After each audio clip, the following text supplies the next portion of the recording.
ચંદ્રાવલીજી જે એકદમ આમ વૃક્ષ હતા પ્રભુ તરફ, જોતા જ નહોતા, નજર નહોતા મિલાવતા, એ ચંદ્રાવલીજી એકદમ પ્રસન્ન થઈ ગયા અને પ્રભુ માટે મોગરાના ફૂલના માળાજી સિદ્ધ કરીને પ્રભુને ધરાવવા રાસમાં ચંદ્ર સરોવર પર લઈ ગયા હતા.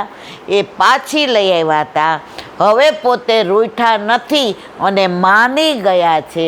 એ પ્રતીતિ કરાવવા માટે એ માળાજી લઈને પ્રભુના શ્રીકંઠમાં ધરાવ્યા અને પ્રભુએ એ માળાજીની અંદર ચંદ્રાવલીજીને બોલાવી અને એક માળામાં બે સમાઈ ગયા અને યુગલ સ્વરૂપે દર્શન આપ્યા.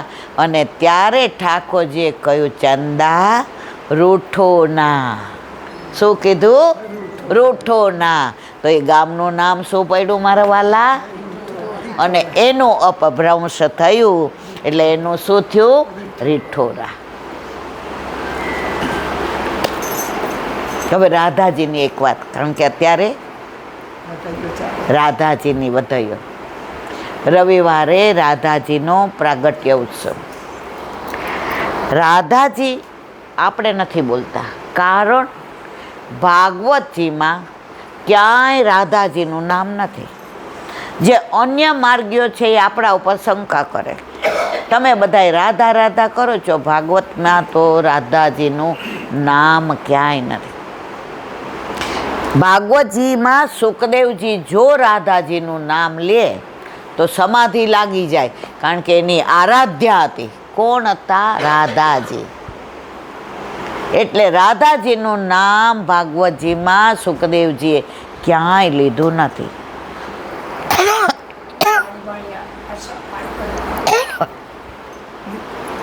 છે તો એવા રાધાજીની અઠવાડિયાથી આપણે બધાય વધાયો ગાઈએ છીએ. આજે મેં સરસ જેના મોઢેથી ને બે લીટી સાંભળી, મને બહુ ગમી. મને આખું નથી આવડતું. કૃષ્ણમયી રાધે, શ્રી કૃષ્ણમયી રાધે,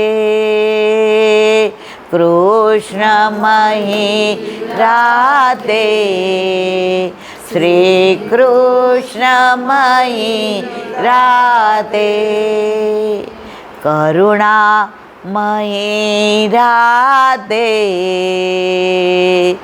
શ્રી કરુણામયી રાધે, કરુણામયી રાધે, શ્રી કરુણામયી રાધે, પ્રેમમયી રાધે, શ્રી પ્રેમમયી રાધે, પ્રેમમયી રાધે, શ્રી પ્રેમમયી રાધે, સ્નેહમયી રાધે, શ્રી સ્નેહમયી રાધે, સ્નેહમયી રાધે, શ્રી સ્નેહમયી રાધે, રસમયી રાધે, શ્રી રસમયી રાધે, રસમયી રાધે, શ્રી રસમયી રાધે, વેણુમયી રાધે, શ્રી વેણુમયી રાધે, વેણુમયી રાધે, શ્રી વેણુમયી રાધે, ગીતમયી રાધે, શ્રી ગીતમયી રાધે, ગીતમયી રાધે, શ્રી સંગીતમયી રાધે, શ્રી સંગીતમયી રાધે, સંગીતમયી રાધે, શ્રી સંગીતમયી રાધે, કુંજમયી રાધે, શ્રી કુંજમયી રાધે, કુંજમયી રાધે, શ્રી કુંજમયી રાધે, નિકુંજમયી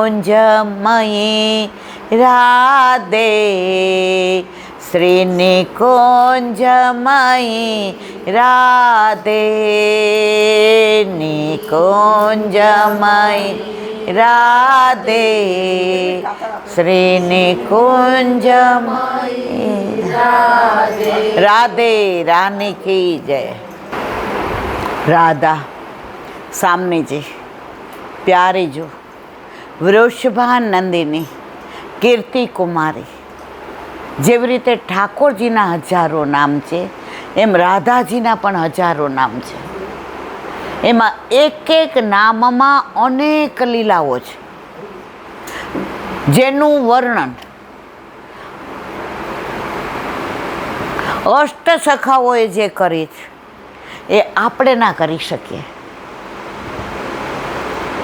તો એમાંની એક લીલાનું વર્ણન,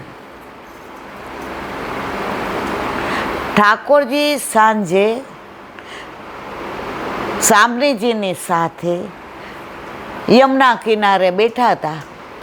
કુંજ ને નિકુંજ ને રાસ ને રસ ને દાન લીલા ને માન લીલા ને હોરી લીલા ને ચોરી લીલા ને પ્રેમ લીલા ને રસ લીલા ને રાસ લીલા ને પનિહારી લીલા ને નૌકા વહાર લીલા ને અન્નકોટ લીલા ને વિલાસ લીલા ને આ બધી પોતાની યુગલ સ્વરૂપની લીલાની અનુસંધાન કરતા હતા। અને જેવી સંધ્યા થઈ એટલે રાધાજીએ ઠાકોરજીને કહ્યું, અબ મેં જાઉં ક્યાં? ઠાકોરજી કે ના, હજી વાર છે।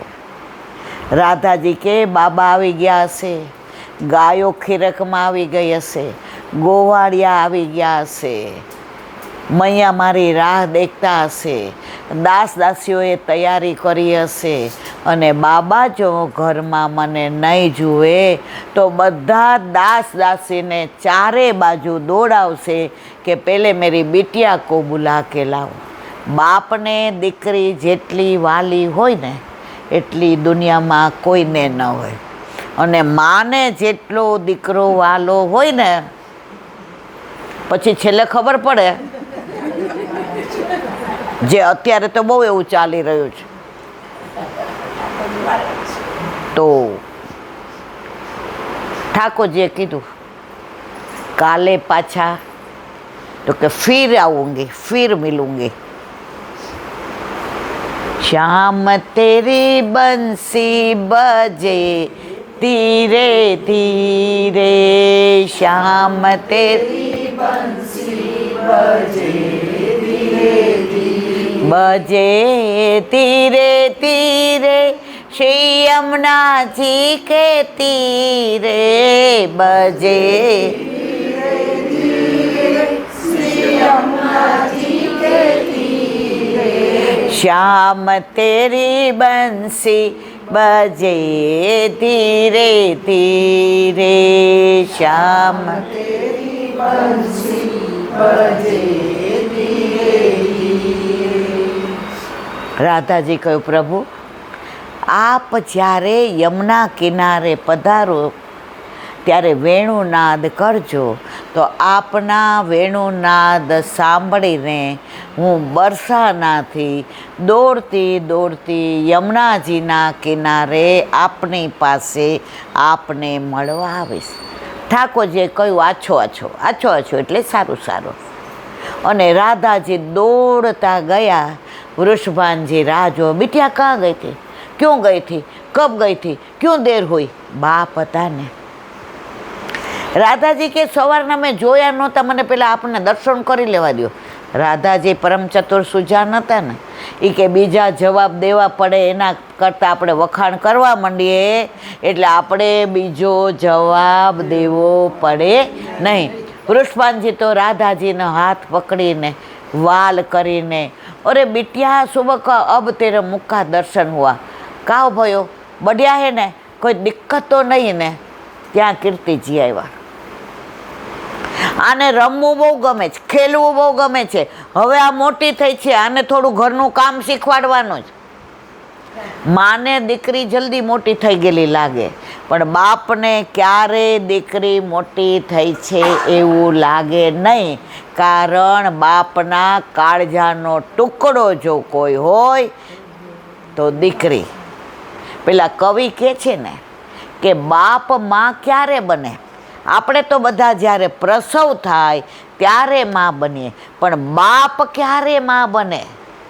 જ્યારે દીકરીને મોટી થાય, લગ્નનું નક્કી થાય ને, ખરીદી થાય ને, મંડપ ને, જાનને આવવાનું ને, આગમન ને, જમણવારી ને, આણાની તૈયારી ને, રાસ ગરબા ને, સંગીત સંધ્યા ને, મહેંદી ને, હળદર ને, આ બધામાં બાપ દોડી દોડી દોડી દોડી દોડી દોડીને ચારે બાજુ એવો હરખાય કે મારી દીકરીના લગ્ન છે. અને પછી જ્યારે વળાવે અને એની ગાડીમાં જ્યારે પૈડું સિંચાય અને ઓલું શ્રીફળ એમની ગોદમાં આપે દીકરીની, અને જ્યારે દીકરીની ગાડી જાય અને બાપ આવીને મંડપમાં ઢગલો થઈ જાય ત્યારે બાપ માં બની જાય. વૃષભાનજીએ કહ્યું, बिटिया મેં આવું વાકે પહેલે તુમ આયા કરો. તું ઘરમાં નથી હોતી ને તો આ ઘર સૂનું સૂનું લાગે છે. કીર્તિજી કે આપણે એને સાસરે નથી મોકલવી? તમે શાંતિ રાખો, મારી દીકરી હજી હાવ નાની છે. બાપને ક્યારે દીકરી પરણાવવા જેવડી થાય તોય મોટી થઈ હોય એવું લાગે નહીં. વૃષભાનજીએ કહ્યું, ચલો બ્યારું કર લે. આપણે સાંજે બ્યારુના કીર્તન ગાઈએ છીએ. વાળું અમારા કાઠિયાવાડમાં કહે, અમારા કાઠિયાવાડમાં સવારે નાસ્તાને શિરામણ કહીએ, બપોરે જમવાનું કહીએ. તમે એમ કહો હાલો ખાવા, અમારે ખાવાનું કહે. પછી 4 વાગે ને એટલે રોંઢો કહીએ, અને રાતના વાળું કહીએ. એટલે વ્રજ ભાષામાં વાળું કહેવાય, બ્યારુના કીર્તન. તો સાથે અરોગતા હતા. એટલે રાધાજી કહ્યું, बाबा यमुना जी में इतने बढ़िया जल आया है, चारे बाजू वृक्ष इतने बढ़िया लग रहे हैं, इतनी अच्छी बारिश हुई है कि मोको यमुना किनारो बड़ो भाए. એમ કરીને આવતીકાલે જવાનું હતું ને એનો પ્રી પ્લાન કરવા માંડ્યા. કીર્તિજીએ કહ્યું, હવે સાંજે ક્યાંય રમવા જવાનું નથી, હવે તારે મારી સાથે રસોઈ કરતા શીખવાનું છે. હવે રાધાજી તો વચન કે હું કાલે સાંજે આવીશ. વૃષભાનજી કે ના ના, સાંજે એને તમારે રમવા તો જવા દેવા પડે. બગાડો જેટલી બગાડ્યું એટલી. દરેક માં આજ બોલે બાપને, જેટલી બગાડ્યું. બીજે દિવસે લલિતા, વિશાખા, સુભગા, કેતકી, સંજાવલી, રાય, ભામા, શ્રીભામા, મંગલા, શ્રીમંગલા, ઇન્દુલેખા, ચિત્રલેખા, ઘણી બધી સખીઓ આવી. ચાલ આમ ખેલ અને જાય. રાધાજી કે આ બધાને ભેગા લઈ જવાના, કાંઈ જાનમાં થોડું જવાનું છે. મળવા જવાનું છે તો પ્રભુને એકલા જવાનું. લલિતાજી છે એ મધ્યપાતી સખી, જેટલા પ્રભુના તત્સુખનો વિચાર કરે એટલો જ ઠાકોરજી રાધાજીના સુખનો વિચાર કરે. અને પાનના બીડાની સેવા કોની? લલિતાજીની. લલિતાજીને બોલાવીને કહ્યું, અહીંથી બહાર નીકળીએ, બગીચીમાં જઈએ, તું બગીચીમાં બધાની હારે રમજો, પણ મને તું છૂટી કરી દેજે. લલિતાજીએ કહ્યું સારું. બધા બગીચીમાં આવ્યા. આંબાના વૃક્ષ હતા ને, ચીકુના હતા ને, સેતુરના હતા ને. લલિતાજીએ કીધું, રાધે, આજે અમારે છે ને કોણ વધુ ફળ ઉતારી શકે ઝાડ ઉપર ચડ્યા વિના એવી રમત રમી છે. તું કયા ઝાડમાંથી ને ઉતારીશ? એટલે બધાય ક્યારે બોલ્યા, આંબો. આંબો રાધાજી, કારણ કે ફળોનો રાજા કોણ? આંબો. લલિતાજી કે ના, આજે એને આમ બરાબર નહીં લાગતું. તું એક કામ કર, તું પાછળ જઈ અને આરામ કર. અમે બધા ખેલીએ છીએ, ખેલતા ખેલતા થાકશું ત્યારે તને બોલાવીને આપણે ઘરે જાશું. રાધાજી કે વાહ લલી, તુને તો બઢિયા કામ કયો. બધાને કીધું કે તું અહીંયા આંબાના ઝાડ પાસે, તું ચીકુ, તું સેતુર, તું અહીંયા જામફળ. બધાય ઊભા રહી ગયા. બધાને કીધું તમારે ઝાડ ઉપર ચડ્યા વિના એક એક ફળ ઉતારવાનું અને ગણીને મને કહેવાનું. જે સૌથી પહેલાં આવશે એને રાધાજી સાથે કાલે પ્રેમ સરોવર પર સ્નાન કરવા લઈ જવામાં આવશે. બધા રાજી થઈ ગયા. હવે બધા તો એવા રાજી થઈને આ ખેલ કરતા હતા. પ્રભુએ વેણુનાદ કર્યો, રાધે રાધે બિના શ્યામ આધે આધે. રાધાજી દોડતા દોડતા યમુના કિનારે આવ્યા. પ્રભુ બિરાજતા હતા. યમુનાજીમાં પ્રતિબિંબ પડતું હતું. ત્યારે સુરદાસજીએ કીર્તન કર્યું, મેને દેખે 10 કમલ એક ઠોર. પ્રભુમાં કેટલા કમળ છે? 10.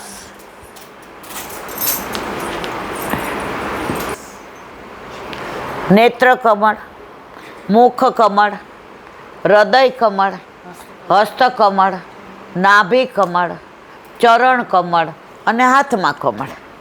હવે સુરદાસજીએ કહ્યું, મેને દેખે 10 કમલ એક સંગ. હવે પ્રભુ યમુનાજી કિનારે બેઠા હતા તો પ્રભુનું પ્રતિબિંબ પડ્યું યમુનાજીમાં. તો સુરદાસજીએ બીજી લીટી ગાય, મેને દેખે 20 કમલ એક સંગ. સામનેજી આવ્યા અને આમ કરીને યમુનાજીને કહ્યું, મેં બી આ ગઈ. તો 20 કમળ કોના? સામનેજીના, રાધાજીના. તો એ પાછા શું ગાયું? 20 અને 20 મેને દેખે 40 કમલ એક સંગ. હવે એક એક કમળની લીલા કહું ને તો તમારે બધાએ અઠવાડિયું અહીંયા બેસી રહેવું પડે. એટલે કોઈક વાર ફરી વાર મળશું ત્યારે પાછી એનું હવે આગળની લીલા. પ્રભુની બાજુમાં બિરાજા. રાધાજીએ વિચાર કર્યો, આજે પ્રભુ અતિ પ્રસન્ન છે. સુંદર તૈયાર થઈને આવ્યા છે. યમુનાજીમાં તરંગ સરસ ઉઠી રહ્યા છે. કમળ સુંદર ખીલ્યા છે. યમુનાજીમાંથી ને સરસ સુગંધ વૃક્ષોને વેલીની આવી રહી છે અને પ્રભુ મંદ મંદ મુસ્કાઈ રહ્યા છે. ત્યારે રાધાજીએ કહ્યું, પ્રભુ આજે મારે તમારી પાસે કાંઈક માગવું છે, આપશો?